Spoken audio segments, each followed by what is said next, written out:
What would you do if the most unremarkable moment of your life, a moment of quiet compromise, of facing reality instead of fantasy, was suddenly, without warning, transformed into a legend? Not a public legend, not something that would make the papers, but a private, sacred legend, one that would burn like a low, warm flame at the center of your being for the rest of your days. This is not a story of fame finding fame. This is a story of fame, for one fleeting hour, choosing to become anonymous grace. On a June evening in 1972, the Las Vegas Strip was a river of artificial daylight, a buzzing, blinking monument to chance. And at its heart stood the Sands Hotel, a fortress of cool. The air inside was a cocktail of cigarette smoke, ambition, and expensive perfume. In the Copa Room, the very epicenter of that world, 3,000 people simmered with anticipation. They had paid a small fortune to be there, dressed in their finest, waiting for the king, for Dean Martin. He was at his zenith, a figure of effortless charm, the eye of a cultural hurricane. In 90 minutes, he would stroll onto that stage, glass in hand, and hold every one of those souls in the palm of his own. It was a well-oiled machine, a nightly ritual of adoration. But buildings, especially ones like the Sands, have layers. They have their public faces and their private arteries. If the Copa Room was the beating heart, then the third floor housed something quieter, a small, nondescript chapel. It was a business, really, a pragmatic space for pragmatic vows.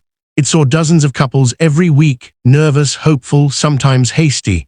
It was a place for beginnings that didn't require a big audience. And on this same June evening, two stories existed in parallel, unaware of each other. One was a story of mass consumption, of a star feeding an audience. The other was a story of two people consuming almost nothing, building a world for two. His name was John Miller, hers was Anna. To call them young is an understatement. They were at the age where hope is a physical substance, thicker than blood, but resources are thin air. John was 23, his hands already telling the story of a mechanic from Kearney, Nebraska, knuckles nicked, nails traced with grease no scrub brush could fully erase.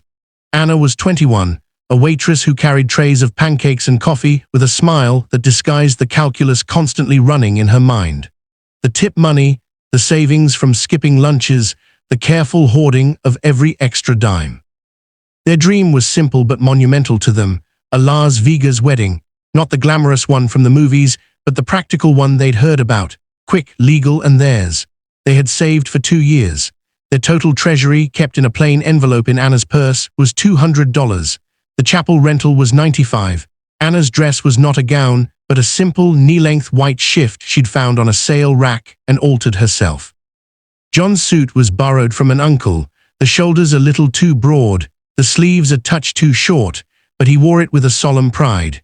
Their sole guest was Anna's younger brother, Michael, 17 and wide-eyed, tasked with being both witness and unofficial photographer with a basic Kodak Instamatic.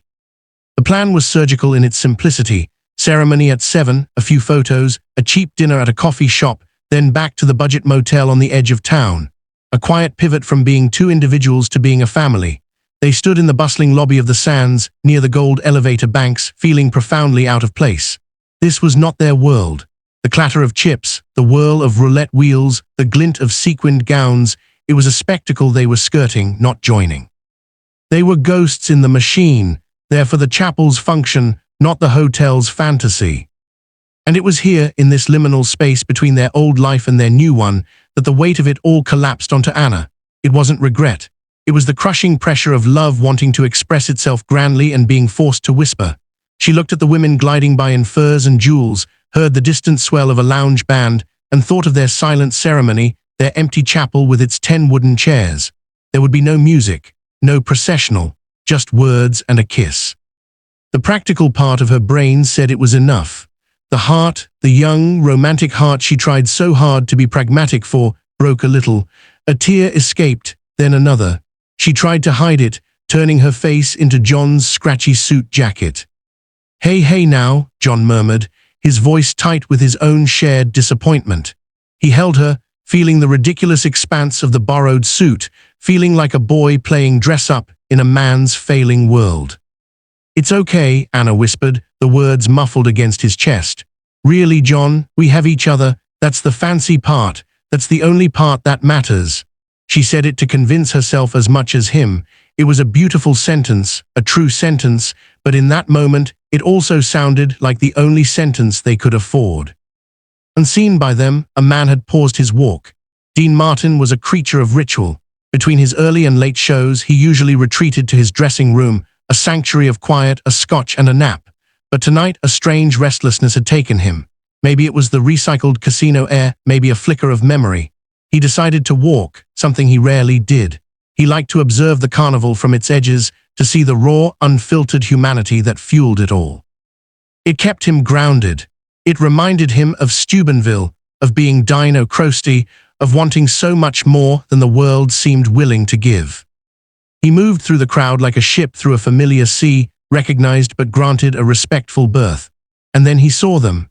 A snapshot of poignant imperfection amidst the glossy perfection, the young man in the ill-fitting suit, holding himself with a stiff, protective dignity, the young woman in the simple dress, her shoulders trembling with silent sobs.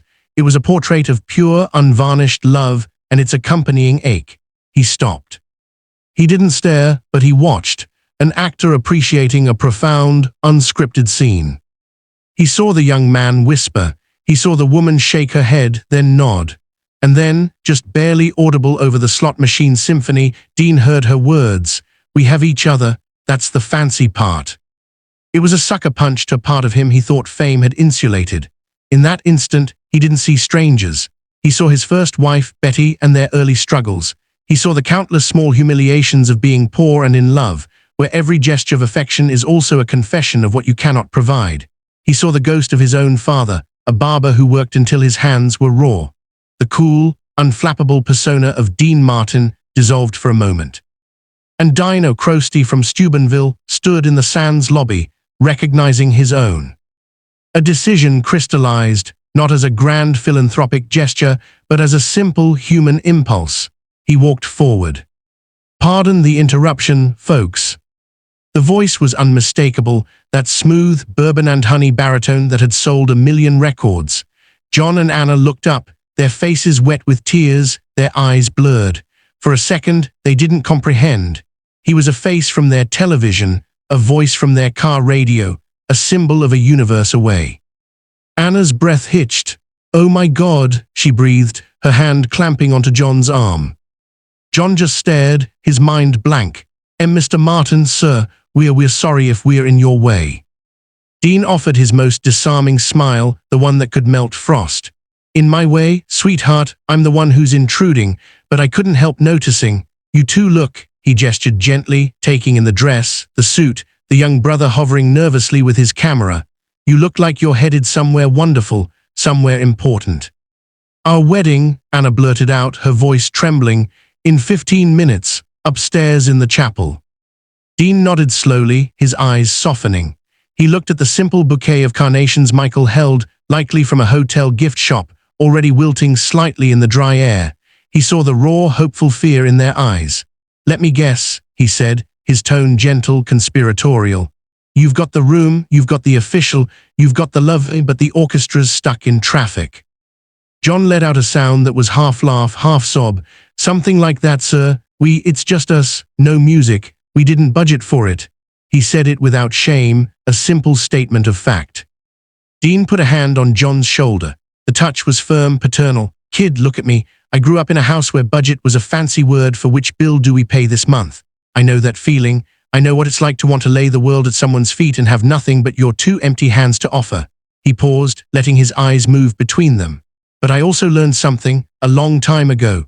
Sometimes, when you're standing right in the middle of what feels like not enough, that's exactly when the universe decides to send a little harmony your way, just for you."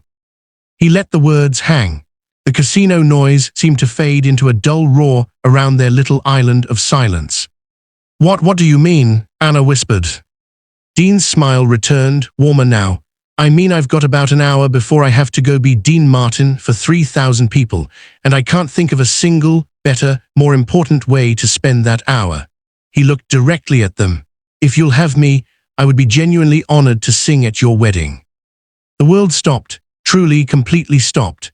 The ringing slots, the chatter, the distant music, all of it was swallowed by a vacuum of pure, stunned disbelief. John's mouth moved, but no sound came out. Anna brought both hands to her mouth, her eyes so wide they reflected the entire glittering lobby. Michael, the brother, actually took an involuntary step back, his grip on the camera slackening. "You," John finally managed, the word a dry croak. "You want to sing at our wedding." "It's not a want," Dean said with a gentle, knowing wink. "It's a need, trust me on that. Now come on, we've got a chapel waiting, and I think I've got the perfect song in mind." What followed was a silent, surreal procession. Dean Martin, one of the most famous men in America, led two shell-shocked kids and a stumbling teenager to the service elevator. He chatted easily, asking where they were from, what John did for work, putting them at ease with the sheer normalcy of his questions. He was, for that elevator ride, just a friendly man in a tuxedo. The justice of the peace, a weary man named Harold who had already performed 6 ceremonies that day, was setting up his book when the door opened. He looked up, ready to drone through another set of vows. Then he saw Dean. His glasses slipped down his nose. His face went pale, then flushed. He opened his mouth, closed it, and looked frantically at the couple as if for explanation. Dean didn't wait for one. He simply walked to the front of the small, plain room. He didn't stand center stage. He positioned himself slightly to the side, near the plain wooden altar, a supporting player, not the star. He gave John and Anna a small, reassuring nod. "All right, Padre," he said to the stunned official, his voice calm. "Let's get these 2 kids married." The ceremony began. Harold's voice trembled as he recited the words he knew by heart. He kept glancing at Dean, as if expecting it to be a prank. John held Anna's hands. They were both shaking, but now it was from a wild, soaring joy, not sorrow. Michael sat in the front row, crying openly, forgetting entirely to take pictures until he fumbled with his camera halfway through.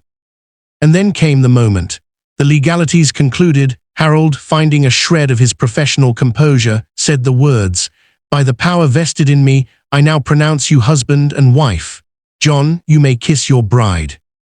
As John leaned in, as their lips met for the first time as a married couple, a voice filled the room. It wasn't the amplified, orchestrated voice from the records. It was pure, unadorned, and human. Dean Martin began to sing That's Amore. Without a microphone, his voice was intimate, textured. It wrapped around the small space, bouncing off the plain walls, transforming the humble chapel into the most acoustically perfect hall in the world. He didn't perform it for an audience of thousands. He offered it to an audience of 2. Every note was infused not with showmanship, but with a profound, personal blessing. He looked at them as he sang, his eyes crinkling at the corners, sharing in their joy. Anna completely broke. She buried her face into John's neck, her body racked with happy sobs. John held her, tears streaming freely down his own cheeks, his gaze locked with the singing legend who had, for no reason at all, chosen to gift them this piece of magic. Harold, the justice of the peace, blinked rapidly, removed his glasses, and wiped his eyes. Michael snapped a single, blurry photo, the flash a brief star in the emotional darkness. When the last note lingered and faded, Dean stepped forward. He shook John's hand firmly. "Congratulations, Mr. Miller. You take care of this woman. She's 1 in a million." He then turned to Anna, took her hand, and brought it to his lips with an old-world gallantry that made her cry anew. "And you, Mrs. Miller, you've got a good man, a solid man. I can feel it. You two are going to build a beautiful life." "Mr. Martin," Anna stammered, wiping her eyes. We can never thank you enough." "Hush," he said softly. "No thanks needed. Just love each other. That's the whole job." Then, almost as an afterthought, he reached into the inner pocket of his impeccable tuxedo jacket and pulled out a money clip. He peeled off a single, crisp $100 bill, a fortune to John and Anna. He folded it and pressed it into John's palm, closing the younger man's fingers over it. "Now," he said, his tone brooking no argument, "you are going to go downstairs, you are going to find the nicest restaurant in this hotel, and you are going to have a proper wedding dinner. On me, steak, champagne, the works. Promise me." John, overwhelmed, could only nod, his throat too tight for words. "Good," Dean said. He gave them one last, brilliant smile, a pat on John's back, and then he was gone. He slipped out of the chapel door as quietly as he'd entered, disappearing back into the labyrinth of the sands to prepare for his second show. He never mentioned it to his manager, his band, or the press. It was not a PR stunt. It was a private transaction between the man he was and the man he remembered being. For John and Anna Miller, the rest of the night was a dreamscape. They did as they were told. They went to the elegant restaurant, the $100 bill feeling like a golden ticket. They ordered the steak, the champagne. They sat, holding hands across the table, replaying every second in whispered disbelief. "Do you think," Anna asked later, her head on his shoulder in their modest motel room, "that anyone will ever believe us?" John laughed, a free, full sound. "Probably not, but we know, and that's everything." That was the end of the beautiful story, but it was also, invisibly, the beginning of a far greater one. What Dean Martin gave them was not just a memory or a fancy meal. He gave them a living parable. He showed them that true generosity is not about scale, but about sight, seeing a need and choosing to fill it, anonymously, without expectation of return. On that $100 dinner, surrounded by a luxury they didn't own, they made a quiet vow to each other. They vowed that their marriage would be a vehicle for that same kind of hidden grace. Whenever they could, however they could, they would look for the person who needed the fancy part and couldn't afford it, and they would provide it. No fanfare, no credit. They returned to Nebraska and built a life. John opened a small, honest auto repair shop, known for its fair prices and for helping single mothers and struggling students. Anna volunteered at the local school, quietly ensuring that children who came from tough circumstances had new coats in winter and full backpacks in fall. When a neighbor's house burned down, the Millers were the first to offer their spare room, for as long as you need. When a young couple in their church was struggling with medical bills, an anonymous envelope of cash would appear in their mailbox. They lived modestly but gave generously. Their children grew up in a home where giving was as natural as breathing. They watched their parents write a check to a charity not with ceremony, but with the same matter-of-factness as paying the electric bill.